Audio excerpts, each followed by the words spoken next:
Folks are tired of having their cars ran into by folks with Virginia tags and no insurance, and folks not being held accountable.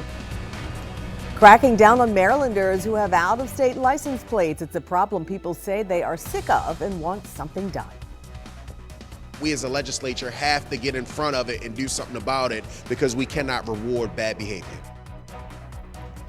Hello everyone, I'm Mindy Becerra in for Jason Newton, and welcome to 11 TV Hill. Tens of thousands of Marylanders live here but register their cars in Virginia. It's the only surrounding state that allows you to register a car without living there. The reason people do it, it's cheaper and the insurance requirements are not as strict as Maryland. But that means if someone without insurance hits your car, you could be left to take care of the damage. The issue, though, is how to enforce the rules. The Maryland State's Attorneys Association says it's not an issue that would involve criminal charges. When there's a charge of an unregistered motor vehicle, we don't get involved. It's a non-jailable offense, and we would not personally prosecute the traffic violation. So what are the options? We are joined by Maryland Senator Cory McCray, who sponsored Bill 111.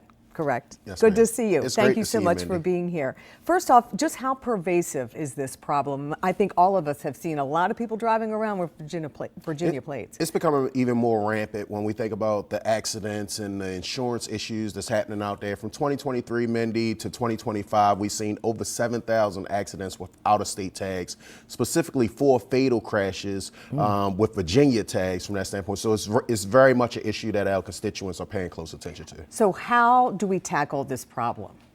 I think it's a stick in the carrot.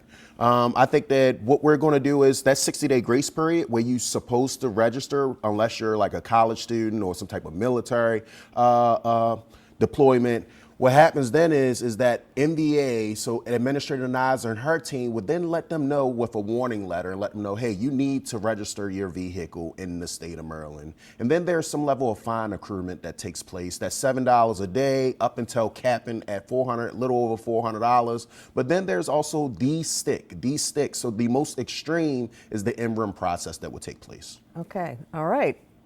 Two ways to handle that. I like that. Yeah. So how do you enforce this legislation without making it a burden on law enforcement? I think that when we start with the state's attorney's office, that can be figured out. We just need to figure out whether the solicitors for their specific counties or their local jurisdiction, or whether it's the state's attorney from that standpoint. But at the end of the day, like, you cannot keep manipulating and finding loopholes in the system. You see these tags on our telephone poles, you see signs, Virginia tags here. Like, that's not the process. There's a significant amount of revenue, but more importantly, the constituents that's impacted from the insurance challenges. Right. That's very important. The issue is, as we said, to help Maryland get revenue from registrations, of course, but also about helping those people who might get hit by someone without insurance because, as we said, they have that Virginia tag and then the person is left holding the bag. And they're still penalized because they have to do the uninsured motorists, and their insurance company, it's not like it's anything of their fault. All it was that somebody else wasn't following a rule, got to manipulate a system, and we have to we as lawmakers have to make sure that we get in front of that. I've also seen a lot of Virginia plates going through red lights where there are cameras. The automated citations is another big one. That the revenue loss from those citations, like the mayor's team came in, testified before the Senate committee and talked about it's not just getting worse 2024, but over year, it's getting even worse and folks are just not paying the tickets at all. Right.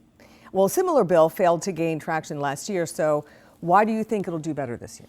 Well, first, I think that I want to salute Jackie Addison. She's the House member that's the cross-file for this. So she's always led on this respective effort. It didn't have a Senate cross-file last year, which is why I am doing it so we can get in front of it early. You saw that it was a Bill 111 was pre-filed, so it's an early number, and that we can have the conversation and debate in the Senate a lot earlier and get this through into the opposite chamber. It's already went through the House of Delegates last year. Let's pivot to the state budget deficit. How do you think the best way is to handle this problem?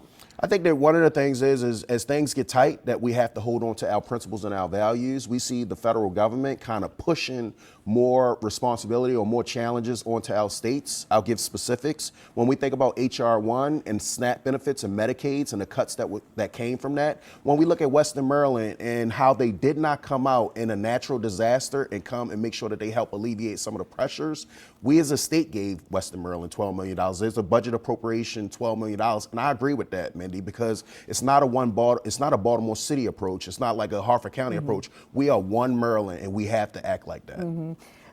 Maryland residents continually say they're concerned about affordability. And so is it important for the legislature to make sure there are no